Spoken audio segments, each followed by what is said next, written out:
Listen, today I want to talk to you about a song that it's absolutely transcendental. A Brazilian song that when I heard the first time, it just left a seed in me. I'm doing a series on all the songs that I discovered of different countries, in this case Brazil, which is enormously rich with culture and music. You name it, Brazil has it. So when you think about the artist in question here, the artist I'm talking about is Los Borges or Borges with Milton Nascimento. And the song specifically is called Club de Esquina #2. Now, Club de Esquina means club at the corner, which basically it's a reference to this new movement that was, I suppose, around the 60s or probably 70s, or funk and jazz and all those other influences of basically corner musicians, right? The music of the street. Just love that. I love that, but there is something that it's profound in terms of this song that I love so much, which is there are no lyrics. And I just love it that there is basically no lyrics. And one of the reasons why was for this is because Brazil, from 1964 to 1985, Brazil was not a democracy anymore, but was a regime, a military regime. And they censored everything, musicians, poets, artists, writers, the news. So a musician found this ingenious way of telling stories with metaphors, with melodies, with humming, and just show that you cannot restrain the...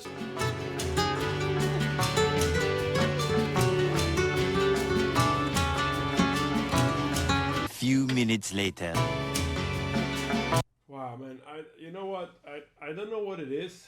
I literally cannot listen to this song. Few moments.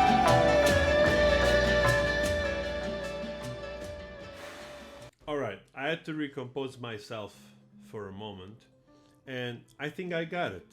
I think I really got it.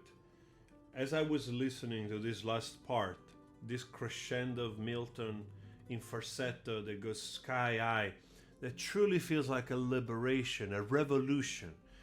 And so I can connect this part of truly this explosion. This last part, it's truly an explosion. It's a rising above everything that was before, everything that was below, everything that was tying you down. So it's a revolution of the soul. It's a elevation of the human condition into something that it's profound, divine. And I really mean it. Like I was saying before, there's that connection. In the beginning, there's that gentleness in this song, like they're strolling along, those two kids playing together, and there is a beautiful unity of the purity of the souls of these kids that I envision, that I imagine, that they are walking on the street, that they are on the grass, and they're just being themselves, unpolluted, untouched, unstained by all the burdens, the toxicity of society, their parents, the surrounding relatives that we project on that moment of vulnerability, is a moment of purity, that moment of being basically divine and just playing with yourself and with your friends. And there's nothing more beautiful. And somehow I feel also that there is something of the adult that went through life, and it was hard, and it's been hard because of the dictatorship of the country for a decade or more, that beat you down, and people don't want to be beat down, and you feel this rising at the end, like I want to be free, a liberation. And I feel that, man. And so Milton with his voice really guides you back to the moment of vulnerability, the moment of divinity, where you were unstained, untouched, unspoiled. And I find that a song that is able to do that is just mystical. And that's why I cannot listen to this song and not cry, because I feel it, and it literally brings me immediately there. I live my whole life, my old traumas, everything that I've been through, and all of a sudden guides me back to being a kid.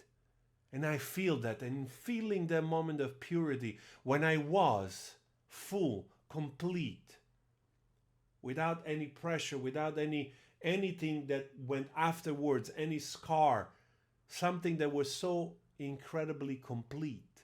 And Milton brings me there. And I'm in awe.